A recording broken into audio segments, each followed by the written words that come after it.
Hello, God bless you. It's time for today's daily Bible reading, where we read one chapter from the Bible each morning, 5 days a week, or each day, depending on what time you access these videos. My name's Stephen Trainer, and I'm from Graffiti Fellowship Church in Brooklyn, New York. Today we're reading Matthew chapter 22, and we're approaching the end of Matthew's Gospel. Matthew 22 is 46 verses, which I think is the exact same length. Yes, the exact same length as Matthew 21, the previous chapter. A little bit shorter, though, in length. Just the verses tend to be a little shorter individually. We have several subsections, as we usually do. The first subsection of Matthew 22 is called the Parable of the Great Feast. Then taxes for Caesar. Discussion about resurrection. The most important commandment. And then finally, the last subsection is whose son is the Messiah. So let's read now Matthew chapter 22, verse 1 begins. Jesus also told other parables. He's referencing the two parables he told in Matthew 21. He said, "The kingdom of heaven can be illustrated by the story of a king who prepared a great wedding feast for his son. When the banquet was ready, he sent his servants to notify those who were invited, but they all refused to come. So he sent other servants to tell them, 'The feast has been prepared. The bulls and fattened cattle have been killed, and everything's ready. Come to the banquet.' But the guests he had invited ignored them and went their own way, one to his farm, another to his business. Others seized his messengers and insulted and killed them. The king was furious, and he sent out his army to destroy the murderers and to burn their town. And he said to his servants, 'The wedding feast is ready, and the guests I invited aren't worthy of the honor. Now go out to the street corners and invite everyone you see.' So the servants brought in everyone they could find, good and bad alike. The banquet hall was filled with guests. But when the king came in to meet the guests, he noticed a man who wasn't wearing the proper clothes for a wedding. 'Friend,' he asked, 'how is it that you are here without wedding clothes?' But the man had no reply. The king said to his aides, 'Bind his hands and his feet and throw him into outer darkness, where there will be weeping and gnashing of teeth. For many are called, but few are chosen.'" Verse 15. Then the Pharisees met together to plot how to trap Jesus into saying something for which he could be arrested. They sent some of their disciples, along with the supporters of Herod, to meet with him. "Teacher," they said, "we know how honest you are. You teach the way of God truthfully. You are impartial and don't play favorites. Now tell us what you think about this.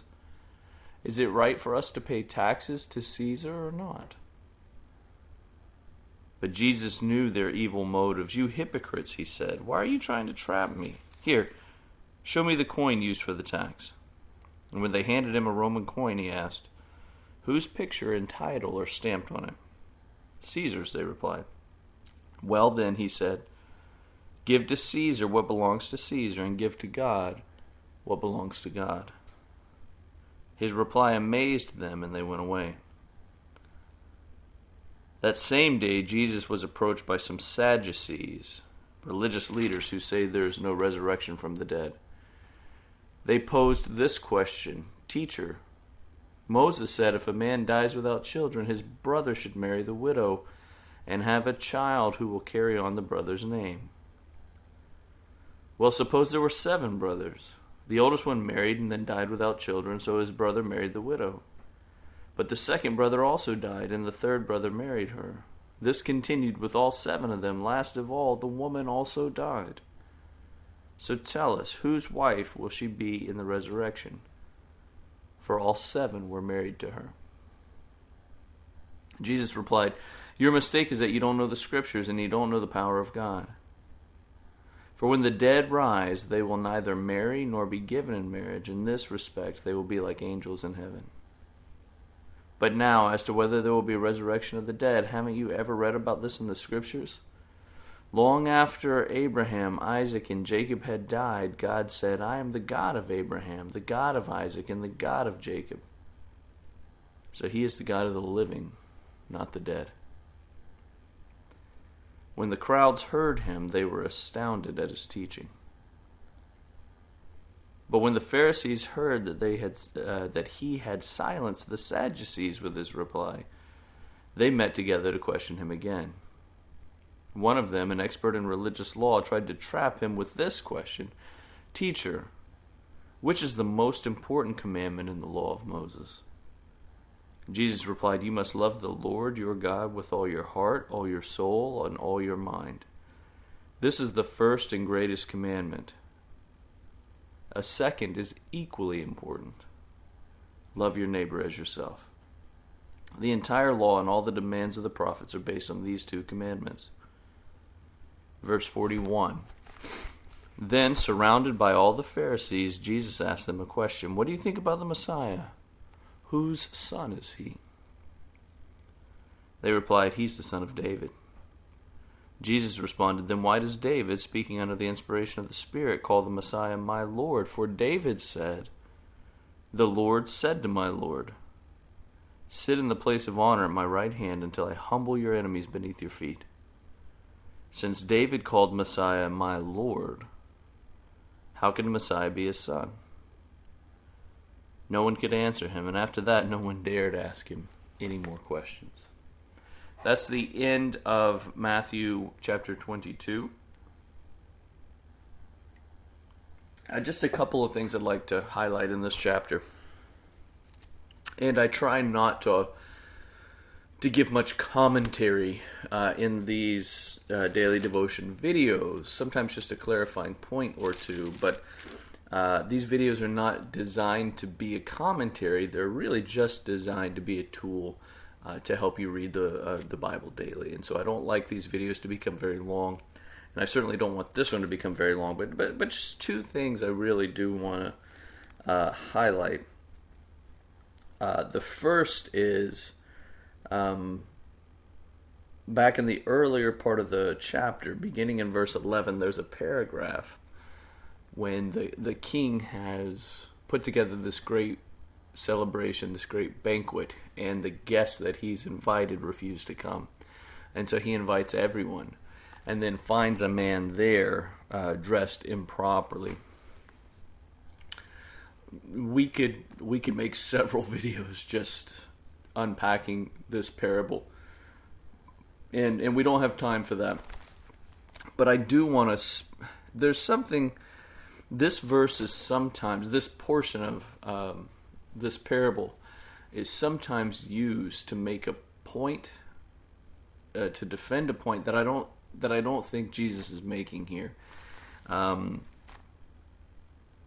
It seems clear that the bigger picture is that the Jewish people are the people of God, and the Messiah, Jesus, is their Messiah that's been promised to them, but most of those people rejected Messiah. And so that's what the parable's teaching about. But sometimes people in a particular tradition will use the latter portion of this parable, this paragraph beginning in verse 11, where it talks about the king finding a man not dressed in the proper wedding clothes. Sometimes people will use that to support the idea of a church dress code. And for the sake of time, I'll just simply state, without defending this point very much, that's just not the point that Jesus is making here. Jesus is not saying that when you gather in your churches today, you need to make sure people are wearing a suit and tie. That's just not what's being said here. And often people, again, maybe not often, but for those those for whom a particular style of dress is very important in their church culture, and that's fine. I think churches get to establish those elements of culture and make those decisions. That's okay, but that's just not what's being said here. And so I just there's no biblical dress code for church. So I just want to clarify that. And then one other thing I want to speak to, and this is more important. The subsection that is titled "The Most Important Commandment," beginning in verse 34 through verse 30.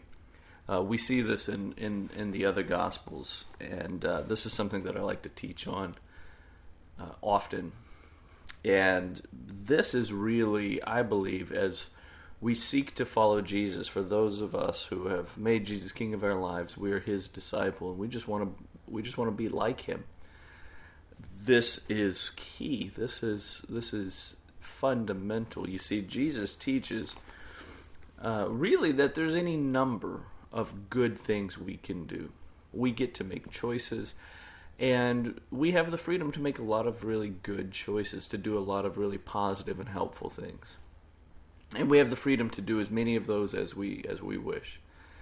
But here, Jesus says, for all the good things that we can do, there are only two things that we must do if we're going to call ourselves disciples of Jesus, and that's to love God with all our heart, mind, body, and soul. And then he says the second commandment is just like it, and that is to love our neighbor as ourselves. So there's a lot of things that we have the freedom to do, but there's only two things that we absolutely must do if we're going to call ourselves a disciple of Jesus. Love God first, and love our neighbor as ourselves. And often when I teach this, I'll sort of qualify neighbor. Who's my neighbor? And neighbor is not about proximity. It is about proximity, but it's not about long-term proximity. So right now, I'm in my home, and I'm surrounded by neighbors. And they are neighbor by virtue of proximity. Their address, where they receive their mail, is in close proximity to mine. But my neighbor's really anybody who I'm around at any given point. So if I leave my home today and I go to another place, I'm going to be surrounded by people. And those people, in that context, are my neighbor. And I'm called to love them as I love myself. So I'll stop there with the commentary so that this video doesn't stretch any longer than it already has. Thanks so much for joining me for Matthew chapter 22. I look forward to seeing you next time for Matthew chapter 23. Thanks. God bless.